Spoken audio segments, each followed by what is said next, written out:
Shalom everybody and welcome back. And a nice quick reminder, if you have been enjoying these classes and they really connect to you, please share them on your status and let your friends also share these classes. We are continuing where we left off in the Likutey Halakhot, the section called Orach, Chaim, the laws of giving thanks, blessings, the Hoda'ah, discourse number 6, which is based on the Likutey Moharan, lesson 24. We are in paragraph 24 also. We are holding in how Rav Nosson is dissecting the whole dream of Yaakov, of the ladder, and the subsequent blessings of HaKadosh Baruch Hu. And these blessings and this incident is so important because it's representation of the whole mission of the children of Jacob. And he's going to explain, Rav Nosson, why Yaakov sticks out more than Avraham and Yitzchak. And you see its relevance, especially today.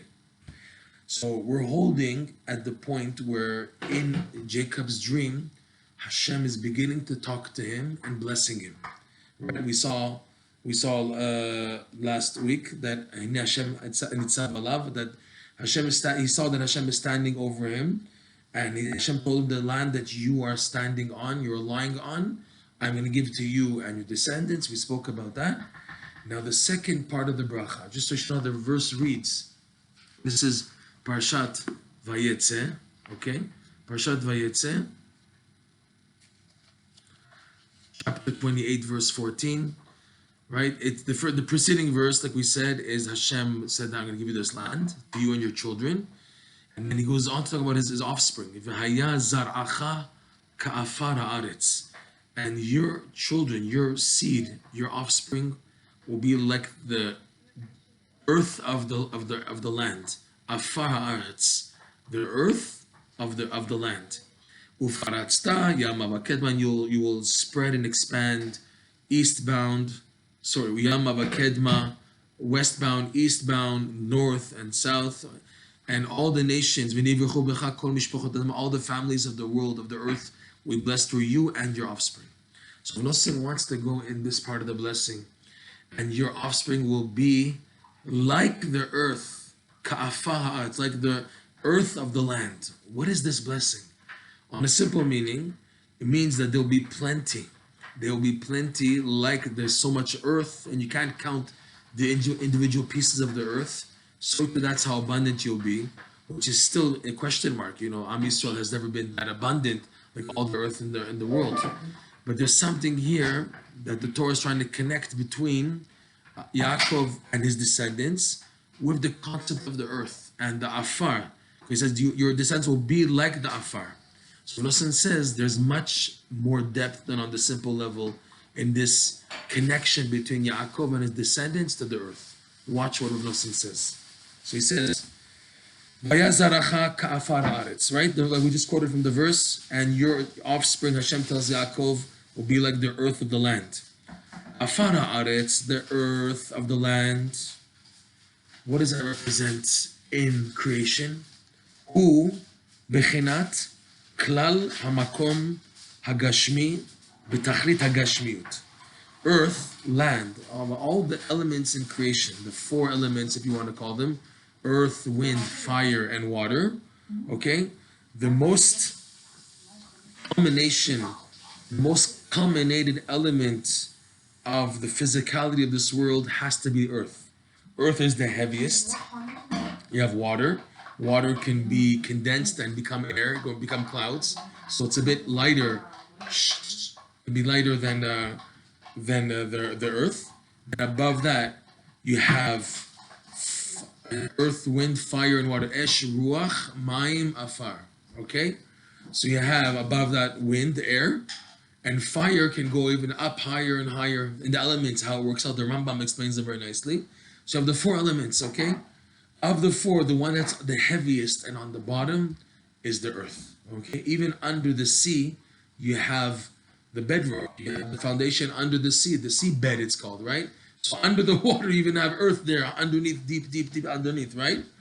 So earth is considered, Rav Nosson says, in the what's called place, designated place, because everything stands on the earth.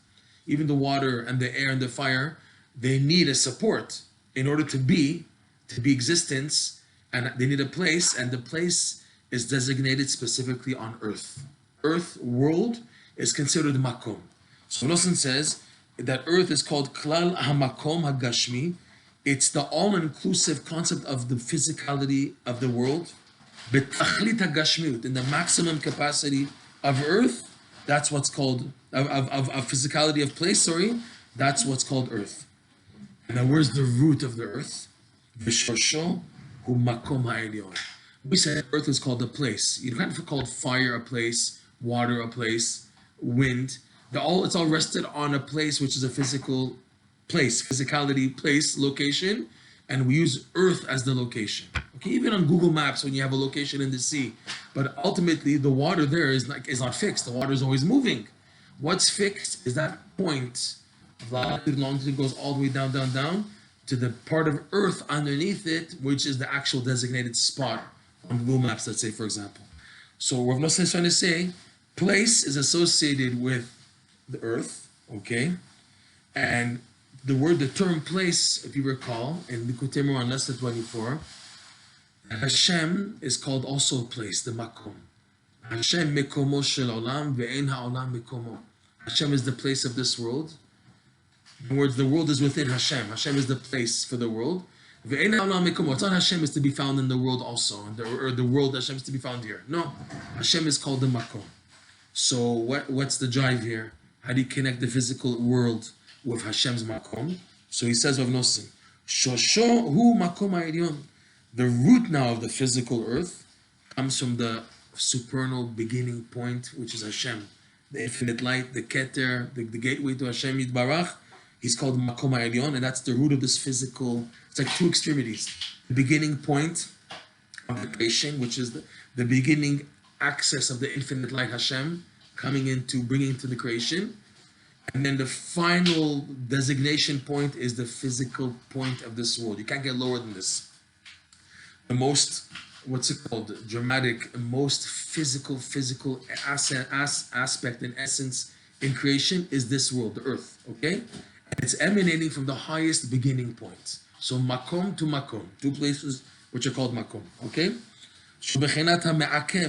Like we said earlier, this makom is a boundary. It pushes a person back. It's a me'akev because the person is looking to perceive this high place, Hashem, the infinite light, and he's pushed back, right? He's bounced back. It's like there's a barrier preventing a finite human being merge with this infinite light.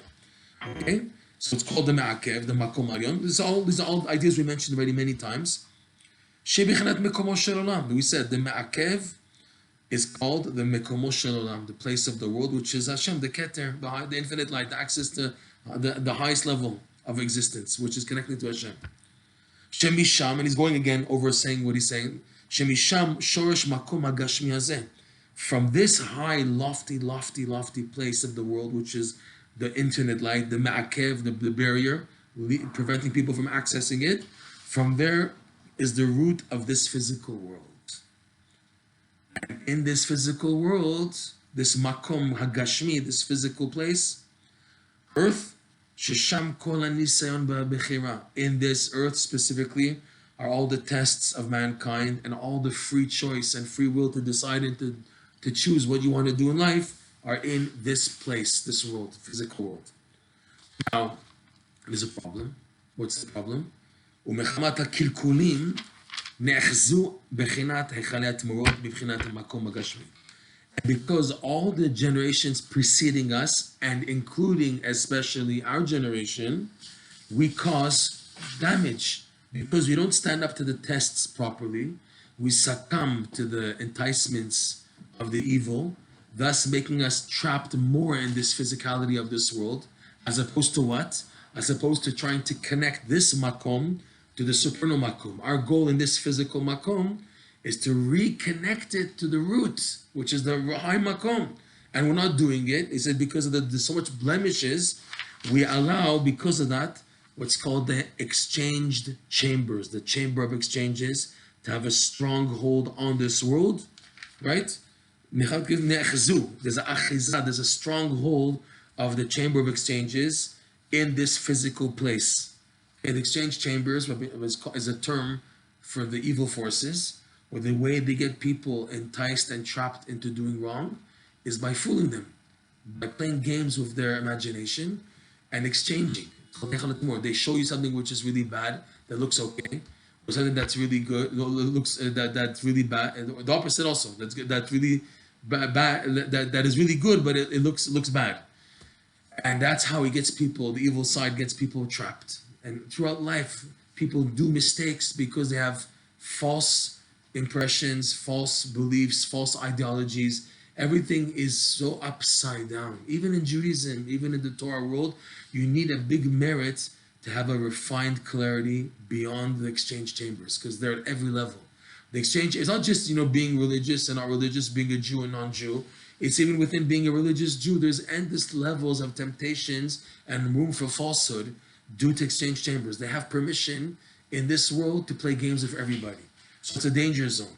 And what led the opening? The Kilkulim are falling already into the trap, gives them more of a stronghold, until it's very rare for someone to succeed in getting out of the stronghold. Only the big tzaddikim manage to see through them and bypass them. And the biggest tzaddikim, they have such a powerful merit that they enable people who follow their advice. That's the greatness of why you need a tzaddik in your life. That even if you on your own, you're a failure, and in your own, you won't make the test. But if you have simple emunah in the big tzaddikim, and you simply follow their advice with simple emunah, you're also bypassed all these tricks. Even though you're not standing at that level, but because you're connected to a giant tzaddik, like the analogy of a nanas al gabe anak, a midget, but he's standing on top of the shoulders of a giant. So the midget is taller than everybody else. So too, if you're a midget in your spirituality, you have access to a big tzaddik. Through emunah in him, you can bypass the Halakhot, God willing. Okay? We're just on the side. We're saying again, the blemish of the generations have allowed for them to have access to this world. That's why everybody's fooled in this world. Okay? Shesham kol achizatam kayadua v'chaniz kale'em.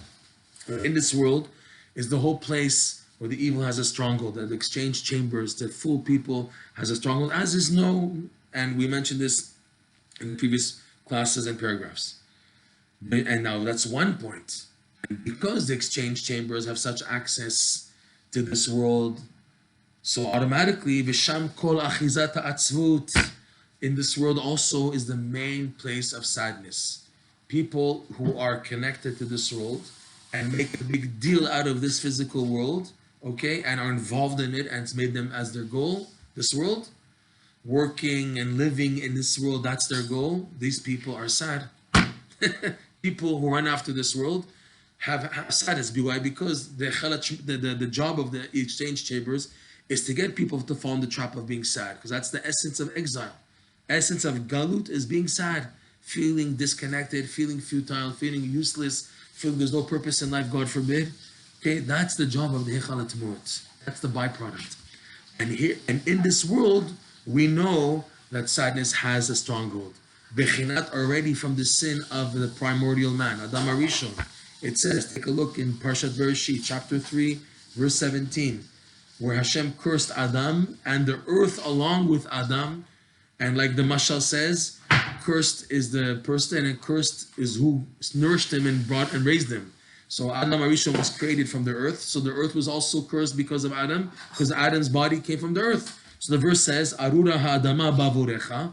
Hashem says to Adam, the earth will be cursed because of you, through you, ba'avorecha. Because of you, through you, bitzavon tochalena. And with sadness, the verse reads this like this, bitzavon tochalena, you will eat from the earth with sadness, to show you that the Atzvut has a connection, achiza, to this world. Okay? Now, rectification, he says, V'chol ha'avot asku betikun zeh. This seems to be a quote from the Tikkun Ezor, we can't really find where. But the avot, their forefathers, their whole work was to rectify and elevate the land, elevate the world. Kayadu, as is known from the Zohar, that their whole mission was to fix the world, make the world complete. He says, Avraham and Yitzchak, lo hita mitatam shlema. Avraham and Yitzchak, because their bed, their offspring. When we say bed, means the conception of the children, which takes place in the bed, right? So Avraham and Yitzchak, their bed was not complete, meaning their offspring weren't 100% tzaddikim. Avraham and Yitzchak. Ki yatsa mehem Eisav Ishmael. From Avraham came Ishmael. From Yitzchak came Eisav. And only the refinest part is Yaakov. So because Avraham and Yitzchak, their children, their offspring weren't complete, so therefore the rectification of the world is not attributed to them.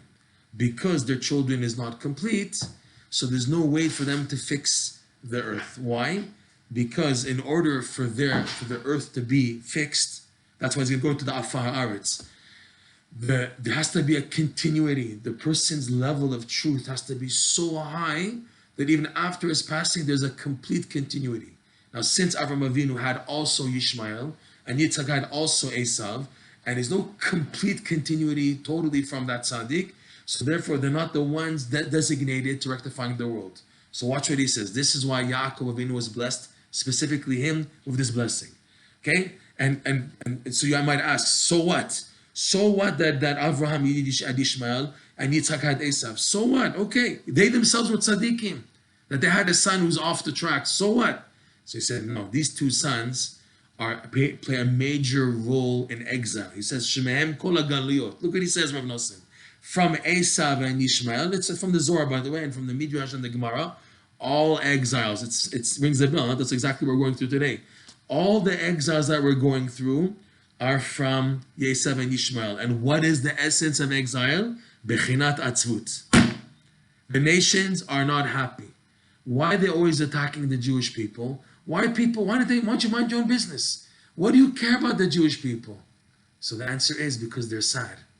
Because the nations are sad and are not happy with themselves, they have to look, the Jewish people, they're successful, they have all the money, they're this, they're that, they're doing this, Israel and this and that. We want our land back. Why are they against us? Well, what did we do? We're minding our business, we're learning Torah, we're davening, we're serving Hashem. No, because we're happy, we have a meaning and purpose in life, and they don't. They don't. What purpose do they have?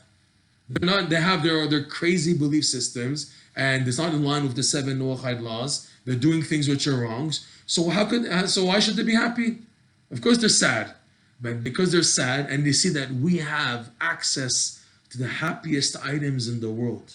A mitzvah is the happiest thing in the world. Because what you're doing with a mitzvah, you're connecting to Hashem, and it's a connection that's eternal. It's never lost. You did a mitzvah once, it's there forever. You can't erase it. You can't erase a mitzvah. It's so powerful, the connection. It's you can't erase it anymore. So they're jealous. They're upset and jealous and angry, and they cause us the galut. It's very, very simple. Goes back again to the message of a lack of simcha, right? Or pro in other words, or simcha. That's what came out of Eisav and Ishmael. And because Avraham and Yitzchak gave birth to these two types of quality of descendants, therefore, they can't be considered designated as rectifying the earth, to connect the physical makom of this world to its supernal root, the makom ha'elyon. Okay.